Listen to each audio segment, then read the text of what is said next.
Real quick before I start this video, guys, stay tuned for the end of this video for some small announcements. Nothing too big, but I just wanted to squeeze it in here because this video is not going to be that long.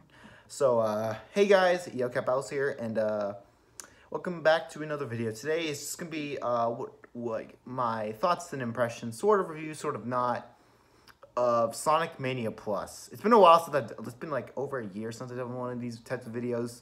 It's about time I do another one. So before I start the Sonic Mania Plus, before I start the video, this video will only be talking about the stuff, like the new stuff added to Sonic Mania Plus, not anything that exists in the standard Sonic Mania. There were plenty of reviews about that last year.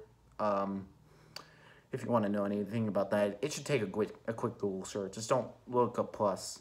And yeah, and before we start the new content, I just want to really quick go over like what I think of the version 1.04, because in addition to the Encore DLC, they also released a new software update which adds some new additions. So real quickly, the new transitions, pretty cool. The updated Metal Sonic boss fight, I really enjoyed how parts 2 and 3 were shortened, but a part of me still prefers part 4.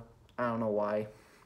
And one last thing, in case the new menus are really cool, and in case you're wondering, Hyperconnect, if you don't know why Hyperconnectic it was added before the title screen pops up, Hyperconnectic are the ones who are manufacturing the physical copies. The physical copies cost $50, well, 50 USD. It contains a bunch of bonus stuff, but personally, I think it would have been better if they priced 40. Like, I don't think all that's worth 25, like, all the additional content in the box version is worth 25. I think that's worth 15, so they should have just priced it at 40, in my opinion. But then again, that doesn't change the fact that Sonic Mania is an amazing game. It's fantastic. Yeah. So, oh, and of course, obviously, the version 1.4 also adds Xbox One X support, and then the video capture for the Switch version. Yeah, so that's basically it for version 1.4. Now, as for the Encore DLC, if you already have Sonic Mania, you can upgrade it for a measly $5, which is a fantastic deal. In a day and age where, you know, Octo Expansion costs $20, both packs of Breath of the Wild cost $20, a lot of DLCs have, like, these slightly questionable high prices. It's nice to have something that's just $5. It's pretty refreshing, especially the fact that I paid for Octo Expansion. Might have to do with something, and Pokemon Quest. So what you get, so obviously the big thing you get is 2 new playable characters, Mighty and Ray. Now both of them play just like Sonic. However, Mighty lets you do a ground stomp, which is great for time attack, by the way. I'll get into more of that later. And it also like drops down items in trees and just item boxes floating, and it's just really cool. And he also is able to survive spikes once when in ball form, which is a pretty good noob saving. Is pretty good for noobs. So yeah, but what's even better for newbies is Ray. Ray basically is just the cape from Super Mario World, although not exactly.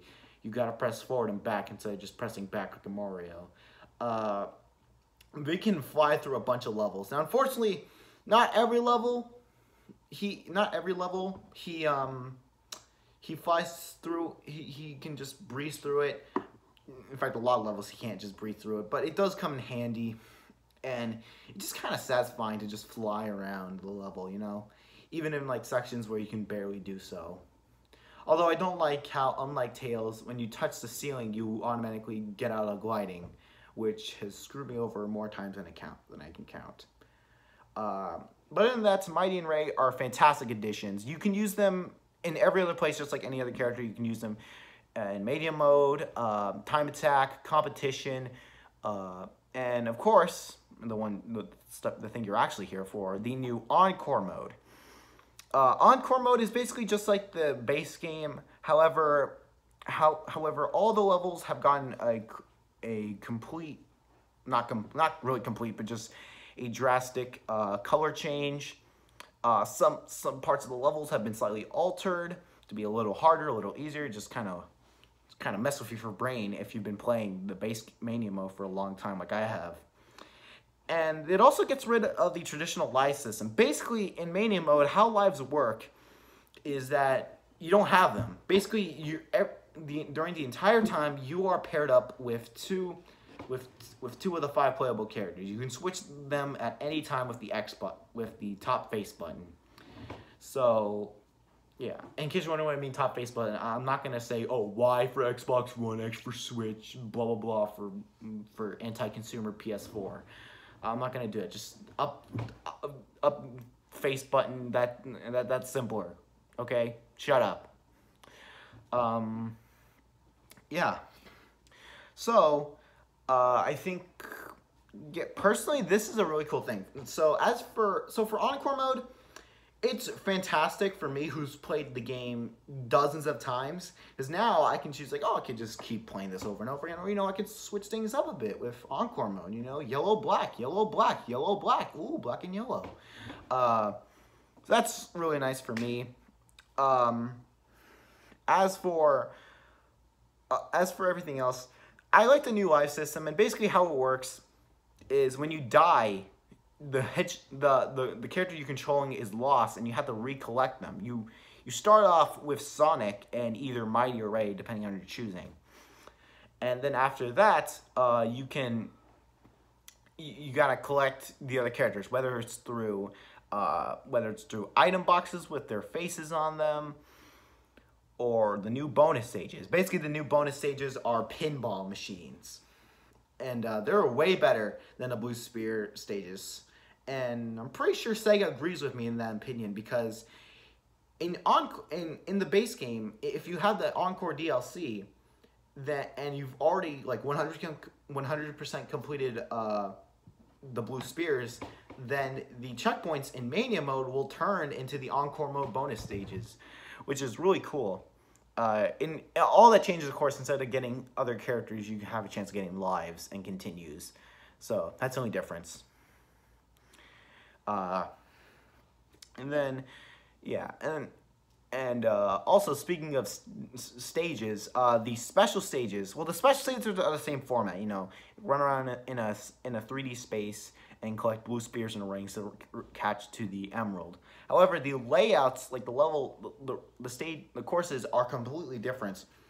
And I gotta say, they're a lot harder. I actually had to grind for the Chaos Emeralds. It took me a while. There is a new secret final boss, but I actually haven't faced it yet because for some reason, you need all 7 Chaos Emeralds, but you can't beat the pre-final boss in super form, which is kind of annoying. It's stupid and made me really mad. So I haven't had the time to just do it without the emerald, without super. So yeah. And speaking of super, I really hate how both transforming into super form from version 1.3 onwards and swapping your character in Encore Mode require the same button, meaning that if you have 50 rings and all 7 Chaos Emeralds, you can't switch your character unless without going super, which gets really annoying. I don't know why they could have just, I don't know, maybe assign the, I don't know, perhaps they could just fix it by maybe assigning the swap button to the left face button. I think that would have worked. It would have made it less confusing. I don't know why. That gets pretty annoying. Although, to be fair, only if you have all 7 Chaos Emeralds, which during my first playthrough, because I had to grind for the Emeralds because that's how annoying they were, that wasn't the case for me. But it will get annoying. It will get annoying in repeat playthroughs, which is inevitable because I've spent almost 100 hours on the base game, and I'm excited to spend another 5 million hours. Yeah, and yeah, it's really nice. Also speaking of which, there's also another cool feature is that when you buy the Encore DLC, you now have the ability to do 4-player competition. Unfortunately, I actually haven't tried it out yet because reasons. I actually haven't tried out the 4-player because I just haven't had the time, and you know, so I'll try it out eventually, hopefully, even if it's like 5 years from now. But Yeah, supposedly it's basically the same thing. I had heard there's some input lag at the beginning in 4 players because there's just like 4 screens, and yeah, and also in Encore mode it gives you the option. And when you're doing 2-player, it gives you option to be stretched like the original or squeezed in, even though the black bars will be distracting to a lot of people. But one thing I really do not like about the competition mode is that they still have not added more stages. They still have the same stages you can play on. I really hope they could possibly add more stages in a future patch update, because the stages in competition mode were super limited. And as for the last big mode, time attack, once again, as I said earlier, you can now do Mighty and Ray time attacks. There's also been some other enhancements. You can now save replays of your times. However, if you press the pause button in between your time attack, you won't be able to save the replays. You got to do it all in one sitting, which might be annoying to some speedrunners since they like to take breaks. That's pretty smart of them. They like to take breaks, but that's just how it goes. Unfortunately, you can't upload your replays to the internet, nor can you like share them with friends, which I think would have been really cool since you can actually challenge your own replays. And I think challenging other people's your friends' replays would be great, even though it's not the case, which sucks. But yeah, and it's just really nice. And also, one last thing is that you can actually play the encore versions of the stages in time attack, meaning that, well, if you're like me and want to get times for all of them, you're gonna have to play every level 10 times. Jesus Christ. Well, except for Mirage Saloon Act 1, that's only 8 times. No, that's only 6 times, but still, that gets kind of annoying. Although, as I said before, Mighty's ability does make it elementary, which is really nice. That's basically it. And one last complaint I have is that they still haven't given, to my knowledge, I still haven't beaten the whole game yet, but so far they still haven't added a reward for doing the time attack. I know in the PS4, Xbox One, and Steam versions there are achievements, but A, I play the Switch version, and B, those achievements are literally just nothing. They don't count as completion rewards, in my opinion. They don't count, even if they're platinum. Even if they were all platinum, I wouldn't care, okay? They're useless. Useless, in my opinion. Like, they shouldn't, like, time attack shouldn't just be for achievement fodder. They should give you a reward, sort of like Sonic CD on mobile phones. So yeah, overall, I think this is a great package. I highly recommend you get this game since this game's amazing, and yeah, go get it. So yeah, and before I end this video, here's my announcements. One, I'm sorry, apologies for getting this video a day late. I just wanted to work more on this video, as well as my other announcements.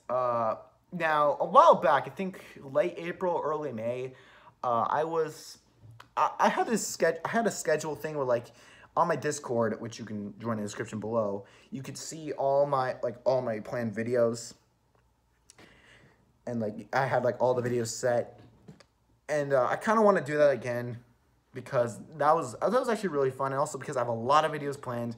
I already told you guys about one of them. If you've been following me on Discord and YouTube, no, not Discord, Twitter, which you can follow in the description below. But I think it'd be really nice to do that. So that's basically it for this video. Question today is, have you bought Sonic Mania Plus yet? And yeah, thank you guys for watching. See you guys next time, and I'll be gone. Peace.